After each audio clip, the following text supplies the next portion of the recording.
In this video, we're going to introduce the next state for the player. But first, let's clean up a few things. I actually prefer to use the Gizmo's draw wire cube method because it only draws the outline, which makes it easier to see overlapping rectangles. If we take a look at the application, we can see the difference in the way the ground trigger is being displayed. We're also going to finish up our jump functionality by increasing the gravity scale if the player releases the jump button before they reach the peak of their jump height. This will have the effect of allowing the player to control how high they jump to a certain degree. If they quickly release the input, then the stronger gravity will kick in and prevent them from reaching the peak of their jump. So in the condition where the jump input was released, we will first check to see if the player's vertical velocity is still positive, and if it is, then we'll set the gravity scale to the falling gravity that we defined earlier in our settings. Let's go ahead and test our variable jump height now, even though it's missing a few things. We can now control the height of our jump, but we still don't have the correct jump animations playing, so we'll update that soon as well.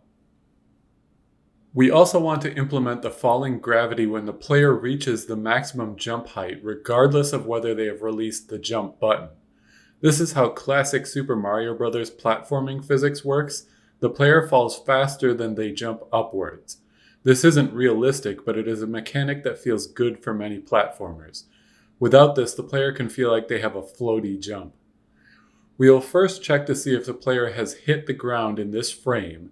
If they have, then we'll always set the gravity back to its default value. Then we'll define a minimum fall speed setting that we can use to see if the player is moving down fast enough to be considered falling. We'll compare the player's vertical speed to this setting. If this condition is true, then we'll also set the gravity to the falling value.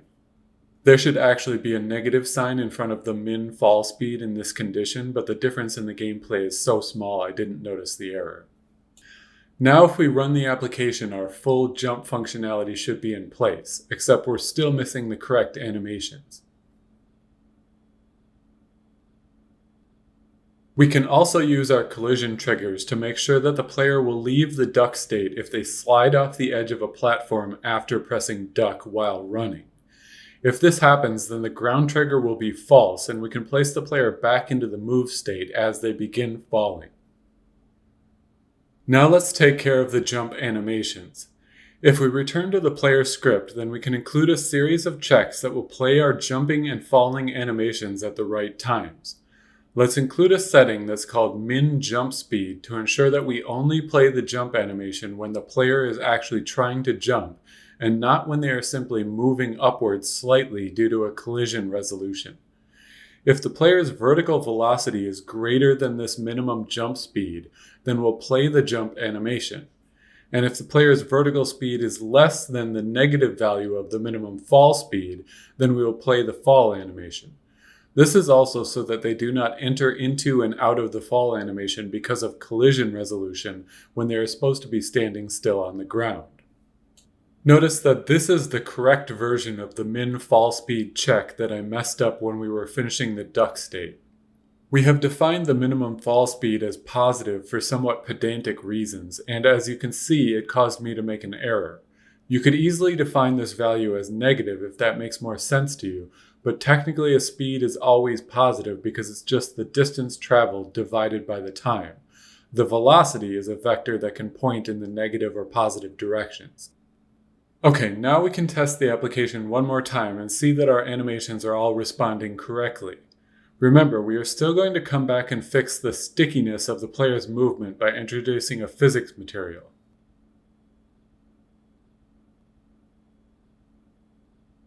One last loose end we're going to clean up is that we want to use a different damping depending on whether the player is moving in the air or on the ground. Now that we have a ground trigger, we can set this correctly. If we look in our move state, we can use a ternary operator to set the correct damping based on the ground trigger value when we update the velocity. We don't have to make this same change in the duck state because if the player slides off an edge, they will now be immediately transitioned out of the duck state back into the move state where this will be handled already. We will create a second smooth time setting that is called airspeed smooth time, and we will give it a larger value so that it takes longer for the airspeed to be damped. This equates to less friction, which means the player will have less inertia when jumping through the air. They will be a little bit easier to control.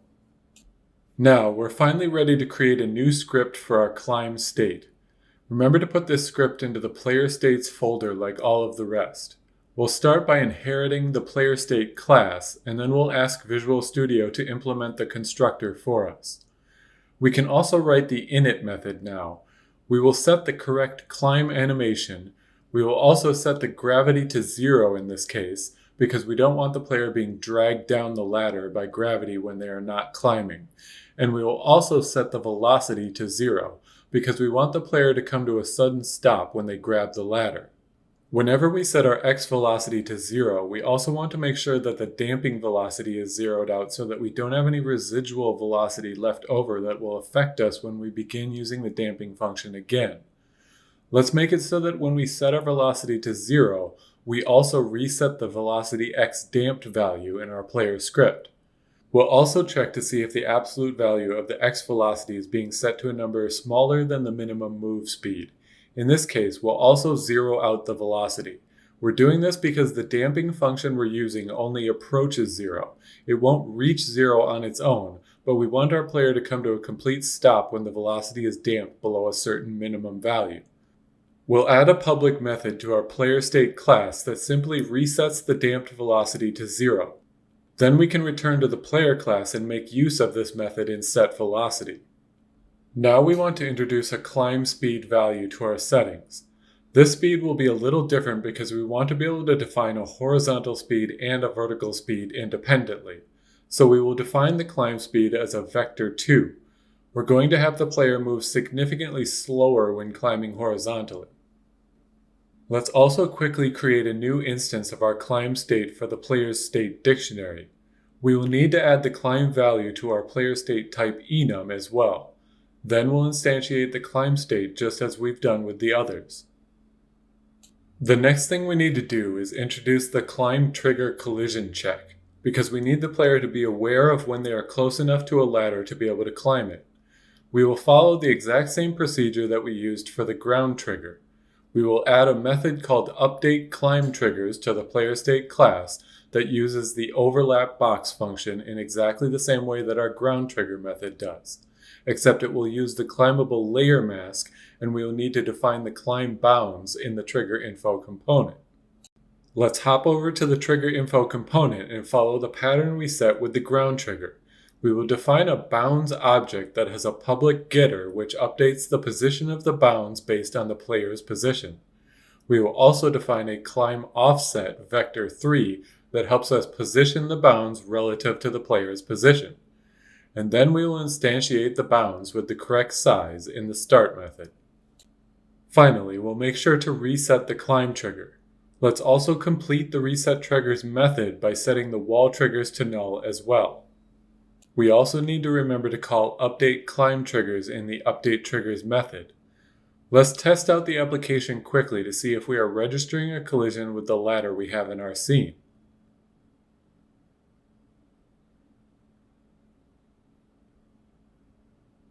Everything is working, but it would be nice to be able to see the climb check displayed for debugging purposes. So let's go to the player class and include another draw call that will visualize the climb bounds. Now we can run the application and see exactly where our collision check is occurring. If we switch to the scene view, then we can carefully test the collision between the climb trigger and the ladder's tiles.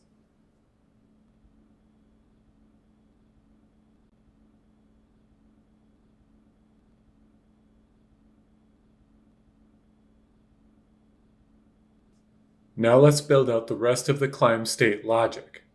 The fixed update method will be simple because we are not going to dampen the velocity while the player is climbing. Instead, we'll simply set the velocity based on the move input and the climb speed value we defined earlier. Then we can perform a number of checks in the update method to manage the potential state transitions that might arise. Most importantly, let's start by calling the update triggers method. We will then check to see if we are no longer colliding with a climbable object. If this is the case, then we've fallen off the ladder, so we can set the player back into the move state. The next check is a little tricky. We want to basically check if the player has just climbed down from a ladder directly onto the ground. But the problem is that if we just check for a ground collision, that might be true right after the player starts climbing up a ladder from standing on the ground. So we also want to make sure they are actually climbing downwards when they hit the ground. And since we are comparing two non-zero float values, we should also use the approximately function to avoid floating point errors when checking equality. In this case, we'll also set the player back into the move state.